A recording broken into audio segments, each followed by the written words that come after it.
بسم اللہ الرحمن الرحیم نحمده ونصلی ونسلم علی حبیبہ الکریم الامین العزیز الرؤوف الرحیم وعلی آلہ واصحابہ الافضلین الاکرمین اجمعین اما بعد فاعوذ باللہ من الشیطان الرجیم بسم اللہ الرحمن الرحیم ان اللہ عالم غیب السماوات والارض انہ علیم بذات الصدور صدق اللہ العظیم الصلاة والسلام علیک وعلی آلک واصحابک واہل بیتک یا رسول اللہ صلی اللہ تعالی علیہ وسلم۔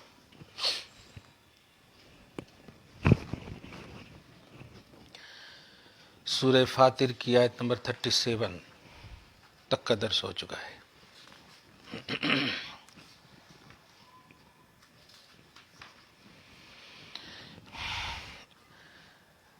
38 آیت نمبر غوث اعظم رضی اللہ تعالیٰ عنہ۔ کل کے درس میں اکمل رسول کی جو وضاحت ہوئی ہے، کل اے اکمل رسول آپ کہیے الحمدللہ، نہیں بہت بڑا اعزاز حاصل ہے یہ، اس پر تو میں کہوں گا انفرادی اعزاز ہے یہ غوث اعظم کو رضی اللہ تعالیٰ عنہ۔ یوں تو اکمل رسول سبوں نے استعمال کیا ہے، لیکن قرآن میں جہاں کہیں بھی خطاب کا کنسپٹ ہے، خطاب کا کہ اللہ نے اپنے حبیب سے خطاب کیا ہو، تو وہاں پر اکمل رسول یہ اتنا جامع اور معنی لفظ ہے کہ کیا کہنا، کوئی اس وصف میں داخل نہیں اور اس وصف سے حضور خارج بھی نہیں، یا یہ وصف حضور سے خارج بھی نہیں، ایسا جامع اور معنی ہے۔ اللہ پاک اکمل رسول کے صدق و طفیل میں ہم سب کو ایمان کامل نصیب فرمائے۔ آیت نمبر 38 اس کی تمہید غوث اعظم رضی اللہ تعالی عنہ فرماتے ہیں۔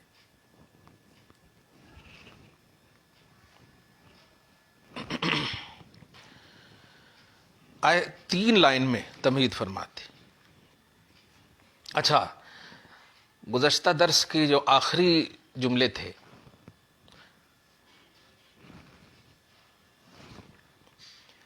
دعائیہ جملے، ربنا بعدنا عن سخطک وغضبک، پروردگار ہمیں اپنی ناراضگی اور اپنے غیظ و غضب سے دور رکھ،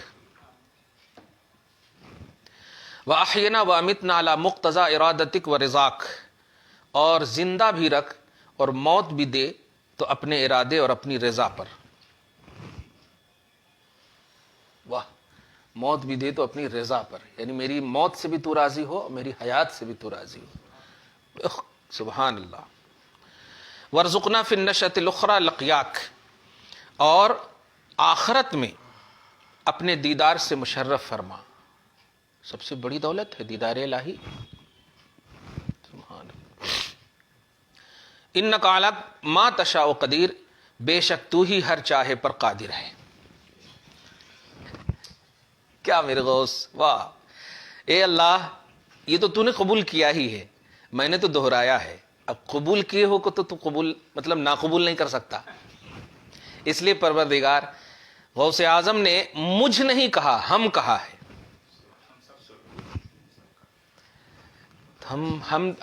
ہم عبد القادر نہیں، قادری ضرور ہے، ہم سب کو بھی اس دعا میں شامل فرما۔ وَكَيْفَ يَسْعُ لِأَحَدٍ مِّنَ الْمَخْلُوقَاتِ أَن يَشْفَعَ عِندَهُ سُبْحَانَهُ لِعُصَاةِ عِبَادِهِ أَوْ يَنْصُرُهُمْ فِي الْإِنْقَاذِ عَنْ عَذَابِهِ بَعْدَمَا ثَبَتَتْ جَرَائِمُهُمْ فِي حَضْرَةِ عِلْمِهِ وَتَعَلُّقِ إِرَادَتِهِ بِأَخْذِهِمْ عَلَى ظُلْمِهِمْ۔ آگے کی عبارت کی تمہید ہے آیت نمبر 38 کی۔ اوپر میں بات یہ تھی کہ ظالموں کا کوئی مددگار نہیں، جس سے یہ ثابت ہوا تھا کہ گنہگاروں کا مددگار ہے، ظالموں کا مددگار نہیں، کیونکہ اولیاء کے مقابلے میں یہ پیش کیا گیا تھا، تو اب ظالموں کا مددگار نہیں، اور پیچھے پڑھا گیا تھا کہ ہر مومن اللہ کا ولی ہے اسٹیٹس اور لیول کے حساب سے۔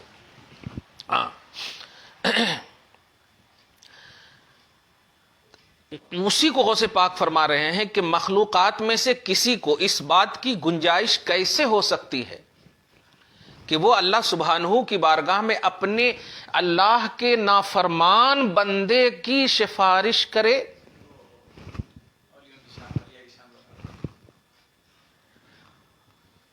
ظالم دیکھیے، ایک ہوتا ہے گنہگار اور ایک ہوتا ہے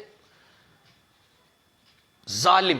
اور ظالم کی تفسیر میں نے عمومی طور پر جب ولی کے مقابلے میں ہے تو مراد وہی کہ لا یہدی القوم الظالمین، وہ مراد ہے. ورنہ اولیاء کی کیٹیگری میں ایک ظالم لنفسہ بھی ہے نہیں؟ وہاں پر ظالم للنفس وہ گنہگار ہیں، لیکن ظالم للغیر، غیر پر ظلم کرنے والے جو ہیں اس کو اللہ ہدایت نہیں دیتا. خود پر ظلم کریں گے. آج مطلب عوامی سطح پر چونکہ لائیو دیکھنے والے بھی دیکھیں، آج ہماری مائیں بہنیں بیٹیاں خود پر ظلم کرتی ہیں. کیوں آپ ساس سسر کے ظلم کو سہو گی؟ یا کیوں آپ بہو کے ظلم کو سہو گی؟ یہ خود پر ظلم ہے. سالو کرنے کے لیے میٹنگیں کرو، نشست کرو، بیٹھک کرو، باتیں کرو. ایک کڑواہٹ ایک دم پیتے جا رہے ہیں. جب 20 سال ہو جاتا ہے تو آپ پھر اسی 20 سال کو حوالہ دیتے، 20 سال سے تمہارا سہ رہی ہوں. کس نے کہا تھا سہنے کے لیے؟ بات کرنے سے بات بنتی ہے نا. خیر، تو ظالم لنفسہ پھر بھی گناہ ہے، اس لیے میں نے ان میں ان کو شامل کیا ہے. ہاں، بخشش کی زمرے میں. اللہ تعالی ہر گھر کو شاد رکھے، آباد رکھے. لیکن جہاں اللہ پاک فرما رہا ظالموں کا کوئی مددگار نہیں، وہاں مراد یہ ہے کہ وہ اولیاء کے مقابلے والے ظالم، کیونکہ وہ ظالم اپنے کن مددگار کو پکاریں گے؟ وہ اولیاء والے نہیں، وہ ان والے جو اللہ اور رسول سے دور تھے. ہاں، ان لوگوں کی مدد نہیں کریں گے. کیوں نہیں کریں گے؟ کیونکہ مخلوقات میں سے کسی کو اللہ سبحانہ کی بارگاہ میں نافرمان بندوں کی شفاعت کرنے کا کون سوچ بھی نہیں سکتا. ارے کیا لے کے بیٹھے جی، سب کھلا ہے ان کی، ہے نہیں؟ یہ ہے، سوچ بھی نہیں سکتا. او ینصرہم فی الانقاذ عن عذابہ، یا اللہ کے گرفت اور عذاب سے بچانے کے سلسلے میں مدد کرنے کی کوئی سخت بھی نہیں رکھ سکتا، بعد اس کے کہ ان ظالموں کے جرائم خدا کے علم میں ظاہر ہو، ثابت ہو. یعنی جب اللہ کے علم حضوری میں یہ بات ثابت ہو کہ یہ ظالم ہی ہیں، ظالم ہی رہیں گے، تو سفارش کون کرے گا؟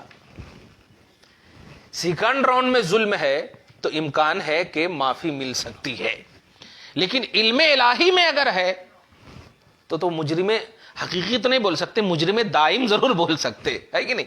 تو بعد اس کے کہ اللہ کے علم حضوری میں ظالموں کے جرائم ثابت ہوں اور اللہ کے ارادے بھی متعلق ہو جائیں کہ ہم انہیں ان کے ظلم کی سزا دینے والے ہیں، تو پھر کوئی ولی ان کی سفارش نہیں کرے گا.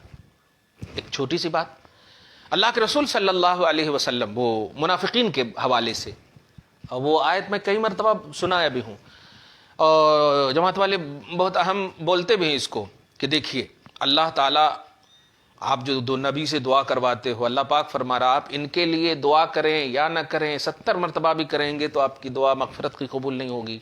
تو اب نبی کی دعا قبول نہیں ہوتی تو کئی کو آپ جاتے ولی کے پاس. یہ ہے، لیکن وہ یہ نہیں جانتے ہیں کہ یہ کن کے لیے کہا جا رہا استغفر لہم، ان کے لیے مغفرت کرو، او لم تستغفر لہم، یا نہ کرو، لن یغفر اللہ لہم، اللہ تعالیٰ ان کو نہیں بخشے گا. 70 مرتبہ بھی کرے تو دیکھیں. ایک تو اب سوال یہ ہے کہ یہ ان کے کون ہیں؟ یہ ان کے منافقین ہیں، اور یہ اس وقت کا حکم ہے جب حضور پاک صلی اللہ علیہ وسلم کے لیے مغفرت کی دعا کی نفی نازل نہیں ہوئی تھی،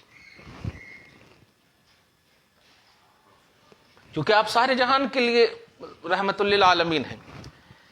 تو جب تک کسی بھی حکم کا حکم نازل نہ ہو جائے اللہ کی طرف سے، رسول پاک صلی اللہ علیہ وسلم سب کو ایک نظریے سے دیکھتے. اس کی چھوٹی سی مثال، ایک رئیس المنافقین عبداللہ ابن ابی دیکھے ہوں گے، جب مرا، جب نماز جنازہ کی بات آئی تو باوجود کہ حضرت عمر نے روکا.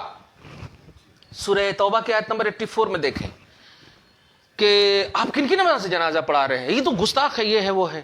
تو کہا کہ اللہ پاک نے مجھے اختیار دیا کہ میں ان کی دعا کروں یا نہ کروں. نماز جنازہ تو دعائے مغفرت ہے، اسی لیے اس میں رکوع سجود نہیں ہے، تو کروں یا نہ کروں، لیکن تم دیکھنا کہ میں ان کی نماز کی وجہ سے ان کے قبیلے کے لوگ ایمان لائیں گے. اور ہوا بھی ایسا، دیکھا آپ نے. تو حکمت بھی تھی اور منصب رحمت بھی تھی، منصب رحمت بھی نبھایا اور حکمت بھی دیکھی. ایک بات تو اس سے یہ میں کہنا جا رہا ہوں کہ جماعت والے جو یہ کہیں گے آپ کو کبھی بھی کہ دیکھ نبی کی دعا قبول، ارے کس کے حق میں؟ تیرے حق میں دعا قبول نہیں ہو رہی ہے. ہمارے باپ نے کیا ہے، رب حبلی امتی. حشر کے میدان میں سر کون جھکا رہے ہیں؟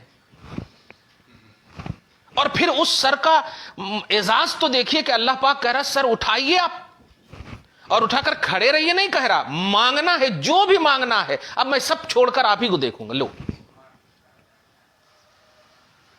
کمال ہے. تو یہ جو نگیٹیوٹی ہے مخالفوں کے اندر، یہ اسلام کے مخالف ہیں، یہ اپنے مخالف ہیں، یہ خود کے مخالف ہیں. یہ خیر تو اللہ سبحانہ ہاں کیا کہہ رہا تھا میں کہ اللہ کے رسول صلی اللہ علیہ وسلم کی دعا قبول یقیناً ہوگی. اور جو دعا، دھیان دیں گے، اللہ تبارک و تعالیٰ کے علم حضوری میں یہ بات ثابت ہو گئی ہوگی کہ یہ بندے بخشوں گا نہیں، میرے علم حضوری میں لوح محفوظ میں نے ازلی طور پر اس کو ظالم رکھا ہے، میرے علم حضوری میں ہے. تو اللہ پاک اپنے نبی کو اور نبی کے واسطے سے ولی کو یہ انفارم کر دے گا کہ آپ ان کے لیے دعا نہ کرو. یہ ایک دم کلیئر ہو گیا. اب نہ کرو کا یہ ہرگز مطلب نہیں کہ وہ مجبور ہے، وہ ماتحت ہیں اللہ پاک کی مشیت کے، اذن کے. ایک دم کلیئر ہو گیا. اس کی اور ایک چھوٹی سی مثال دوں، پارہ نمبر 20 میں ایک آیت کریمہ ہے، دھیان دیجیے گا، سورہ قصص. ہاں ہاں ہاں ہاں وہ تو حضرت عمر نے جب کہا تھا سورہ توبہ کے آیت نمبر 84 میں، اور وہ تو بتا بھی دیا میں نے، پھر آیت نازل ہوئی، لا تصلی علی احد منہم مات ابدا ولا تقم علی قبرہ. میرے حبیب اب میں آرڈر کرتا، دیکھیے حضرت عمر وحی کے مطابق رائے دیتے ہیں، موافق رائے للوحی والصواب. دیکھیں اب حضرت عمر کے کہنے کے بعد ایک آیت اتری، اب ان منافقین کی نماز جنازہ پڑھانے کی ضرورت نہیں ہے اور ان کی زیارت بھی نہیں کرنا. لا تقوم علی قبرہ، ان کے قبر پہ بھی نہیں کھڑے ہونا. دیکھیں قبر پہ جانے کا حکم ہے کہ نہیں؟ مطلب منافقوں کی قبر پہ نہیں جانا. اس کا کیا مطلب ہوا؟ جو منافق نہیں ہے ان کی قبر پہ جانا. اور نبی گئے بھی. اب ان کو اب تک زیارت کی دلیل نہیں ملی. بھئی ہم لوگ 10واں تیجا 20واں یہ سب جو بولتے ہیں یہ ہمارے لینگویج ہے. قرآن اس کو کہتا ہے کہ ان کے لیے ان کی قبر پر بھی جا سکتے، گھر میں بھی بیٹھ کے ان کے لیے دعا کر سکتے. لیکن ان لوگوں نہیں کھانا سامنے رکھنے کی ضرورت کیا ہے؟ تو پیچھے رکھو، کچن ہی میں رہنے دو، پھر کھاؤ. کمال ہے. ارے جب کھانا ہے تو اس کو سامنے ہی رکھا جائے گا. یہ نہیں کھانا ہے تو سامنے ہی رکھا جائے گا، پینا ہے تو سامنے ہی سے پینا ہے. وہ کمال عجیب سی منطق ہے ان لوگوں کی. خیر تو وہ کون سی آیت بول رہا تھا میں؟ ہاں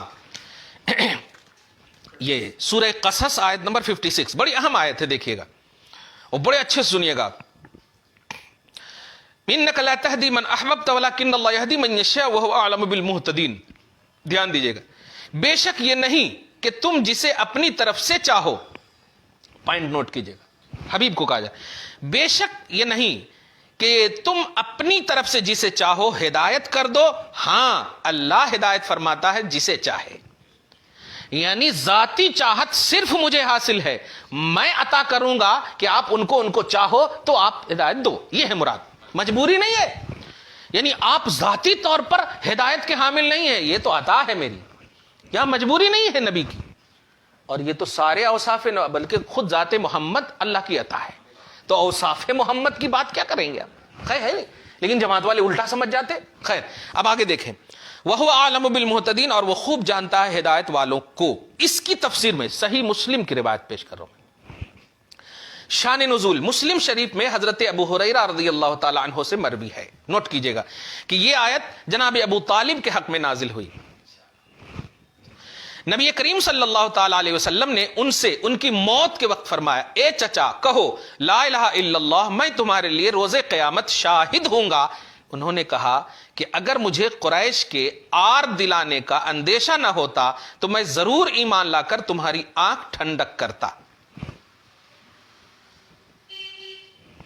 کیا کہا انہوں نے؟ مجھے قریش کے آر دلانے کا خوف نہ ہوتا تو میں ضرور ایمان لا کر تمہاری آنکھ ٹھنڈی کرتا. اس کے بعد انہوں نے یہ شعر پڑھا عربی میں, وَلَقَدْ عَلِمْتُ بِأَنَّ دِينَ مُحَمَّدٍ مِنْ خَيْرِ أَدْيَانِ الْبَرِيَّةِ دِينًا لَوْلَا الْمَلَامَةُ أَوْ حِزَارُ مَصَبَّةٍ لَوَجَدْتَنِي سَمُحًا بِذَاكَ مُبِينًا.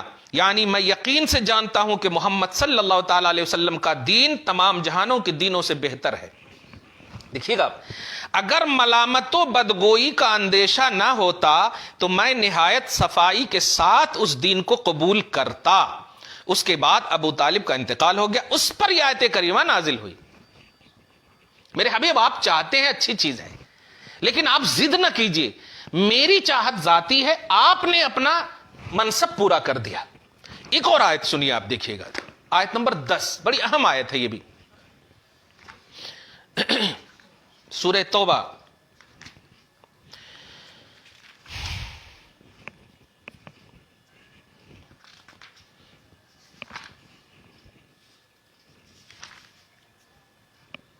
ہاں,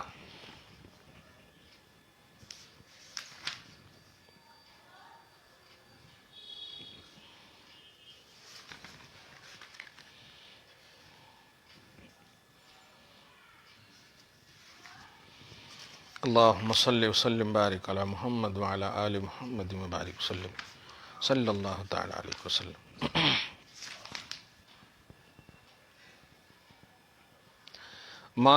یہ دیکھیں, ما کان للمشرکین ان یعمروا مساجد اللہ, ما کان للنبی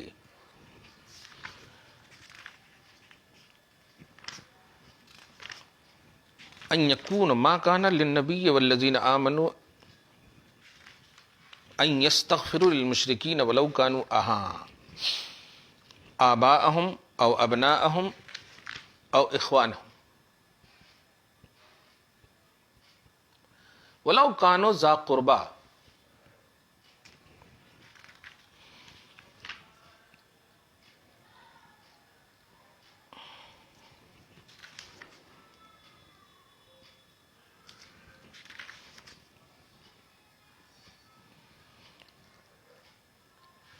چھوٹا والا قرآن ہے یہاں, دیکھیے,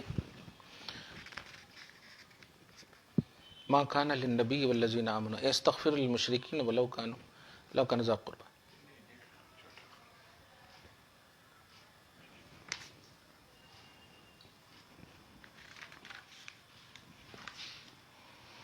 اچھا دیکھتے ہیں, رکیے نا, مل جائے گا انشاءاللہ.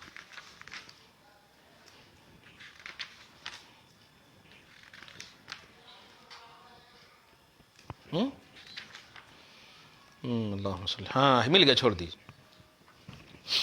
سورہ توبہ کے آیت نمبر 113 ما کان للنبی والذین آمنوا یستغفروا للمشرکین ولو کانوا اولی قربا من بعد ما تبین لهم انهم اصحاب الجحیم. نبی اور ایمان والوں کو لائق نہیں کہ مشرکوں کی بخشش چاہیں اگرچہ وہ رشتہ دار ہوں. پوائنٹ یہ نہیں ہے کہ مشرکوں کی بخشش چاہیں, یہاں ہے کہ رشتہ دار ہوں, یہ ہے اصل پلس پوائنٹ. اگرچہ رشتہ دار ہوں لیکن نبی اور ایمان والوں کو یہ مطلب یہ شان نہیں کہ وہ ان کے لیے مغفرت چاہیں. اس کی تفسیر دیکھیے آپ, 265. اس آیت کے شان نزول میں مفسرین کے چند اقوال ہیں. نبی کریم صلی اللہ علیہ وسلم نے اپنے چچا ابو طالب سے فرمایا تھا کہ میں تمہارے لیے استغفار کروں گا جب تک کہ مجھے ممانعت نہ کی جائے. دیکھیے رحمت للعالمین, آپ دیکھیں,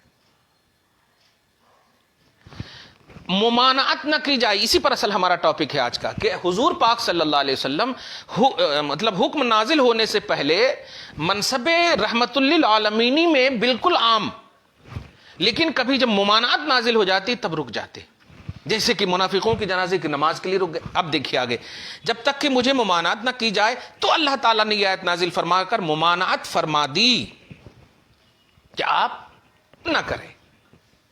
آپ منصب رحمت للعالمین پر فائز ہیں, ایک دم ٹھیک ہے. یہی تو میں بتانے چاہتا ہوں کہ توحید اور رسالت میں کمپرومائز کا مسئلہ نہیں ہے. ہاں, رشتہ وہی معتبر ہے جس رشتے کو توحید اور رسالت کا شرف حاصل ہو گئی ہے, شرف حاصل ہے کہ نہیں. ورنہ نوح علیہ السلام کا بیٹا جائے, صحیح ہے کہ نہیں, اور ابو جہل کا بیٹا سینے سے لگے. رضی اللہ تعالیٰ عنہ، ہے کہ نہیں؟ خیر، اللہ تبارک و تعالیٰ کے علم حضوری، یہ پوائنٹ ہے، علم حضوری میں اگر بات ثابت ہے کہ یہ وہی رہے گا تو پھر نبی کو بھی یہ اطلاع مل جاتی ہے، ولی کو بھی یہ اطلاع مل جاتی ہے۔ اس سے یہ بھی میں عقیدہ دینے جا رہا ہوں جو کل بھی میں نے درس میں کہا تھا کہ آپ اللہ سے مانگتے ہو روز، آپ دیکھیے نا 20 سال سے مانگ رہے ہیں آپ، لیکن روز وہی بات کہہ رہے ہیں، بس دعا کیجئے کہ اللہ تعالیٰ مجھے دے دے، دعا کیجئے کہ اللہ، نماز بھی نہیں چھوڑتے، کچھ بھی عبادتیں نہیں چھوڑ رہے آپ، حالانکہ اللہ دے نہیں رہا ہے۔ دھیان دیجئے گا، اللہ ابھی تک جھولی نہیں بھرا، پھر بھی نہیں آپ مطلب اس در سے بھاگے نہیں، تو پھر ولی کی بارگاہ میں ہمیں ملے یا نہ ملے، ہم کو اللہ پاک نے کہا ہے کہ ولیوں سے جڑے رہنا، اب ہم کو ملے یا نہ ملے ہم استعانت کریں گے، ہم استغاثہ کریں گے، ایسے ہی جیسے اللہ پاک سے ہے کہ نہیں کرتے ہیں، ملے یا نہ ملے ہم بندے، تو ہم اللہ کے حکم کے تابع ہیں۔ یہاں پر ایسے ہی سے مراد یہ نہ لے لیں جماعت والے کہ دیکھو اللہ کی طرح بلا دیے، نہیں، مراد یہ ہے کہ ہمیں تانا نہ دیا جائے کہ تم اللہ کے محبوب بندوں سے کیوں مانگتے ہو، ہم کہ ہم ہی مانگتے ہیں، اللہ پاک نے ہمیں کہا اس لیے مانگتے ہیں، یہ ہے اصل۔ تو ہم اللہ سے ہٹ کر نہیں مانگ رہے، اللہ نے کہا، جیسے سورہ تحریم کی آیت میں نے دیا تھا کہ فَإِنَّ اللَّهَ هُوَ مَوْلَاهُ وَجِبْرِيلُ وَصَالِحُ الْمُؤْمِنِينَ، مددگار اللہ بھی ہے، جبریل بھی ہے، صالح المومنین بھی ہے، اور فرشتے بھی ہیں۔ اب آپ بتائیے، اچھا کمال یہ ہے کہ مددگار الگ نہیں بنا، اللہ کے ساتھ رکھا۔ اب اسے یہ بھی عقیدہ میرا کہ اگر کوئی کہے اللہ اور رسول کے چاہنے سے یہ ہوگا، اللہ اور جبریل اگر چاہے تو یہ ہو، اللہ اور غوث چاہے تو یہ ہو، اللہ اور دیگر فرشتے چاہیں تو یہ ہو، تو بالکل جائز ہے۔ نہیں، اللہ پاک نے کہا ہے، اب ہمارے کو مت سمجھاؤ، اب دیکھو اللہ پاک نے کہا فَإِنَّ اللَّهَ وَمَوْلَاهُ وَجِبْرِيلُ وَصَالِحُ الْمُؤْمِنِينَ وَالْمَلَائِكَةُ بَعْدَ ذَلِكَ ظَهِيرٌ، کلیئر بات ہے سورہ تحریم۔ تو یہ اصل ہوتا، بیلیف کا یہی تصور اور پیمانہ ہونا چاہیے۔ خیر، تو یہاں پر وتعلق ارادتہ بأخذہم علی ظلمہم، اللہ کا ارادہ متعلق ہو جائے ظالموں کو اخذ کرنے پر، ظالموں کی گرفت پر، تو پھر آپ اس میں سفارش کریں گے ہی نہیں، اور اگر کی بھی جا رہی تو اس کا مطلب یہ ہوا کہ اللہ پاک نے اطلاع نہیں فرمائی ہے، اللہ پاک نے اطلاع نہیں فرمائی، اور اگر اطلاع فرما دی تو اچھا یہاں پر یہ بھی دیکھیں اللہ، اب آج آپ کے درس کا آخری مطلب خلاصہ ہے، ابھی ٹائم زیادہ نہیں ہوا ہے نا، ابھی رہنے دیجیے، 35 منٹ سے کم کروں گا میں انشاءاللہ۔ سب سے اہم بات جو آج آگے کی آیت آ رہی ہے کہ ان اللہ عالم غیب السماوات والارض، بے شک اللہ آسمان اور زمین کا غیب کا جاننے والا ہے۔ اب یہ آیت جو ہے ایسا ایک دم بالکل ان لوگوں کو مطلب ڈھیٹ اب کہیں کر دیا ہے۔ اب آیت کیا ڈھیٹ کرتی، بے برکتی ہے ان کے پاس۔ آسمانوں اور زمینوں کا غیب بے شک اللہ ہی جانتا ہے۔ اب اس میں یہ بتائیں کہ اس میں انکار کون سی جماعت کرتی؟ نہیں، ہم پر الزام ہوتا ہے کہ نبی کو علم غیب ثابت کرنے کی وجہ سے اللہ کے علم غیب کے ساتھ شرک ہے، یہ ہے اصل، اور اسی الزام کو میں 2-3 منٹ میں سمجھا دینا چاہتا ہوں۔ بے شک اللہ تعالی آسمان و زمین کے غیب کا جاننے والا ہے، اس میں یہ ہرگز نہیں ہے کہ نبی جاننے والے نہیں ہیں، ولی جاننے والے نہیں ہیں۔ ایک دم چھوٹی سی بات، صابر صاحب آپ صاحب دونوں صاحب آپ تشریف لائے، اس کا یہ مطلب نہیں ہے کہ کون کون نہیں آئے، ہم اس طرف دھیان ہی نہیں دیے، جو آئے ہیں۔ تو اس آیت میں ثبوت علم غیب خدا، عقیدہ علم غیب خدا، اب اس کو لے کر کے نہیں کہ دنیا آباد کے بیٹھے ہو۔ اسی طرح پارہ نمبر 20 میں ایک آیت پھٹ لے لیتے ہیں، قل لا يعلم من في السماوات والارض الغیب الا اللہ۔ دیکھیے گا ترجمہ، دیکھیے کیسے کر رہے ہیں، اور اے محمد آپ کہہ دیجئے اچھا کہ آسمان اور زمین میں جتنی بھی چیزیں ہیں اس کا جاننے والا صرف اللہ ہے۔ ارے اسی میں جواب ہے، یہ بات بھی اللہ نے حبیب سے کہوایا کہ آپ کہہ دیجئے کہ آسمان و زمین میں جتنی بھی چیزیں ہیں، تو یا رسول اللہ کتنی چیزیں ہیں؟ جتنی بھی چیزیں ہیں اس کا جاننے والا اللہ ہے، تو آپ بتائیں کتنی چیزیں ہیں؟ اسی میں قل آپ کہیے یہ عقیدہ، تو علم غیب کا عقیدہ جو دیں وہ ناشنا ہو۔ واہ واہ، یہ ابو الاعلی مودودی کی فکر میں تو ہو سکتا، کیونکہ ابو الاعلی مودودی نے معاذ اللہ مسم معاذ اللہ نبی کو ایک قاصد اور ایلچی کی حیثیت دی ہے، معاذ اللہ رب العالمین۔ وہ حیثیت نہیں ہے میرے آقا کی صلی اللہ علیہ وسلم. میرے آقا صلی اللہ علیہ وسلم سارے کمالات کے مظہر ہیں, اور ایکسٹرا کتنا ہے وہ رب جانتا ہے. خیر, تو جتنی بھی آیتیں علم غیب کے حوالے سے, ایک اہم کانسیپٹ آپ کو بتا دو. اسی قسم کی ایک آیت پار نمبر 1 میں بھی ہے کہ الم اقل لکم انی اعلم غیب السماوات والارض. آدم علیہ السلام کا واقعہ جب آ رہا تھا, اے آدم تم بتاؤ, سب ان کے سامنے سارے نامہ پیش کرو, ہے نہیں. جب پیش کرے تو سبحانک لا علم لنا انک انت, ہے نہیں, اے ہمارے پاس اتنا ہی علم ہے جتنا تو نے دیا. وہاں پر بھی علم غیب ہے, جتنا تو نے دیا. اب کتنا دیا وہ, مگر آگے دیکھیے. اچھا, وہاں پر بھی صرف فرشتے اور حضرت آدم کا موازنہ ہے, اللہ اور فرشتے کا یا اللہ اور آدم کا نہیں ہے. تو وہاں پر بھی غیب کا تعلق حضرت آدم اور فرشتے, اور وہ دونوں مخلوق ہیں. خیر, غیب السماوات والارض, آسمان اور زمین کے غیب کو اللہ ہی جانتا ہے. وَأَعْلَمُ مَا تُبْدُونَ وَمَا كُنْتُمْ تَكْتُمُونَ, اور جو تم ظاہر کرتے ہو یا جو تم چھپاتے ہو اس کو بھی میں جانتا ہوں. اب اسی آیت میں آپ سورہ آل عمران میں آپ جائیں, حضرت عیسیٰ علیہ السلام فرماتے ہیں کہ أُنَبِّئُكُم بِمَا تَأْكُلُونَ وَمَا تَدَّخِرُونَ فِي بُيُوتِكُم, کہ میں تمہیں خبر دے دیتا ہوں, ابھی تم ابھی کیا کھا کے آئے, کل کیا کھاؤ گے, ابھی کیا کیا گھر میں جمع کر کے رکھے, میں یہیں سے بتا دیتا ہوں. اور بتایا بھی. بچے سب پریشان سامنے والے, کہہ رہے یہ بات تو صرف ہم لوگ جانتے ہیں, گھر والے جانتے ہیں, یہ کیا ہے. اب آپ بتائیے, اس میں یہ ہے حضرت عیسیٰ یہ کہہ رہے ہیں, دونوں قرآن میں ہیں. ہم الحمدللہ یہودی نہیں, ہم سنی مسلمان ہیں, ہم دونوں کو مانتے ہیں. تو اب بس علم غیب کا کانسیپٹ یہ بتانے جا رہا ہوں کہ جہاں کہیں بھی اس قسم کی آیتیں ہیں کہ بے شک اللہ جانتا ہے, وہاں مراد یہ ہے کہ اللہ کسی کی وجہ سے نہیں جانتا. اللہ کسی کی وجہ سے, اب نیا جملہ بول رہا ہوں میں, اللہ کسی کی وجہ سے نہیں جانتا. اور جہاں کہیں حضرت عیسیٰ ہو یا محمد رسول اللہ ہو یا جو بھی ہو, اللہ اپنے محبوب بندوں کے حوالے سے جیسے سورہ جن کے آیت نمبر 27 میں کہہ رہا کہ میں جسے چاہ لوں, میں جسے چاہ, اللہ من ارتضی من رسول, میں رسول میں سے جسے پسند کر لوں اسے میں غیب دے دوں. تو یہ غیب جو سیکنڈ راؤنڈ والا غیب ہے. تو اللہ کا غیب فرسٹ اینڈ لاسٹ, بھائی ایک دم فرسٹ اینڈ لاسٹ, بہت اہم جملہ, ازلی ہے, قدیم ہے.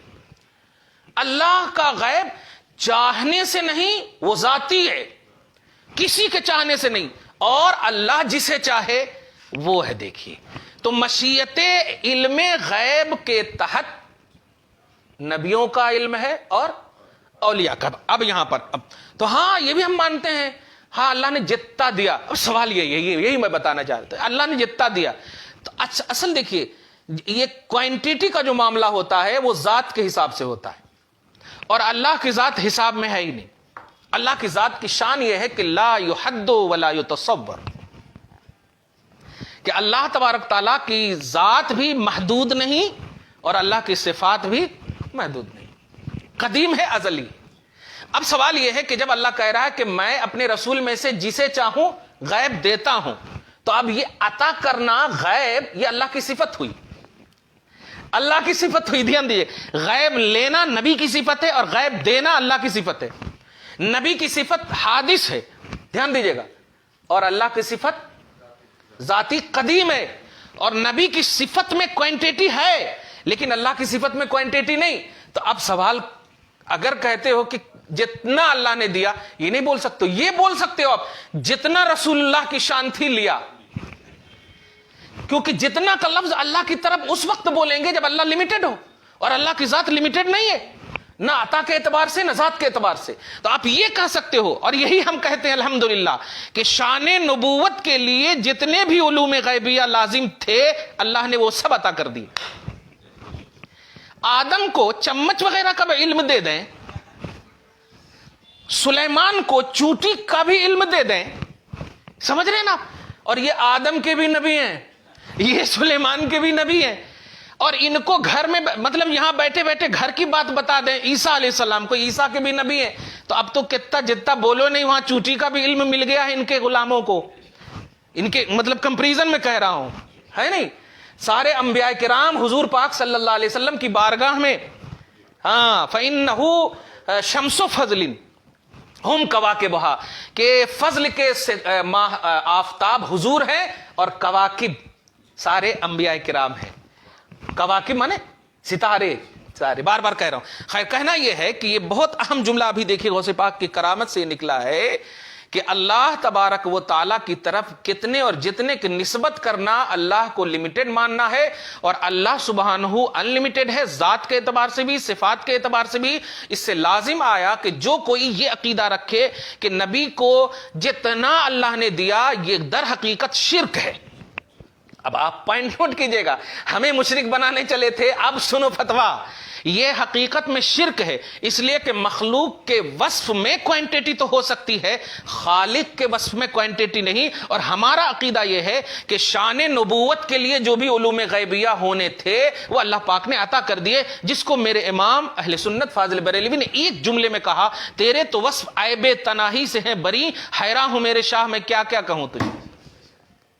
وہ عیب تناہی یعنی آپ کے وصف کو گننا یہ عیب ہے، آپ کے وصف کو گننا یہ عیب ہے، اور علم غیب اللہ کے رسول صلی اللہ علیہ وسلم کا عطائی وصف ہے، اور گننا عیب ہے۔ وجہ کیونکہ آپ کا وصف ذاتی نہیں عطائی ہے، اور جو عطا کرنے والا ہے وہ انلمیٹڈ ہے۔ تو کلیئر بات ہو گئی کہ حضور پاک صلی اللہ علیہ وسلم کو جو غیب ملے وہ لوازم نبوت میں سے ایک لازم ہے، اور بلکہ سب سے اہم لازم ہے، کیونکہ اللہ سبحانہ سب سے بڑا غیب، اور اس کا انٹروڈکشن اللہ پاک نے، اللہ کے رسول نے کرایا۔ تو اب کون ایسی چیز رہی جو غیب اور کوئی غیب کیا تم سے نہ ہو بھلا، جب نہ خدا ہی چھپا تم پہ کروڑوں درود۔ خیر، کہنا یہ ہے کہ غیب کا کانسیپٹ آپ سمجھ گئے ہوں گے۔ دعا کرتے ہیں کہ اللہ تعالی حضور پاک صاحب الاولاق کے وسیلے سے آج کی خصوصی گفتگو کو قبول فرمائے، اپنی شان کریمی کے مطابق اجر عطا فرمائے، گھر بار میں اولاد میں برکتیں عطا فرمائے، اصلوں کی بخشش فرمائے، نسلوں کی حفاظت فرمائے، فیض و برکات جیلانی سے ہم سب کو مالا مال فرمائے، جو بھی پریشان حال ہیں پریشانیوں سے نجات عطا فرمائے، جو بیمار ہیں شفا عطا فرمائے، جو ازدواجی زندگی میں پریشان حال ہے علی اور فاطمہ کے صدق و طفیل میں ان کے درمیان محبت و الفت پیدا فرمائے، نبی اور خدیجہ علیہم السلام کے صدق و طفیل میں ان کے درمیان محبت و الفت عطا فرمائے،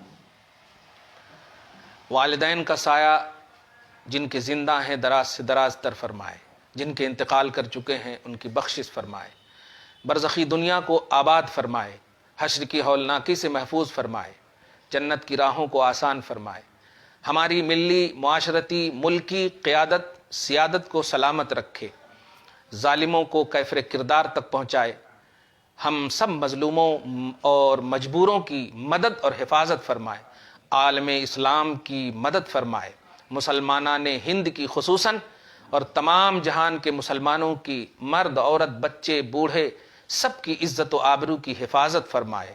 وصلی اللہ تعالی علی خیر خلق محمد وآلہ واصحابہ اجمعین برحمتک یا ارحم الراحمین۔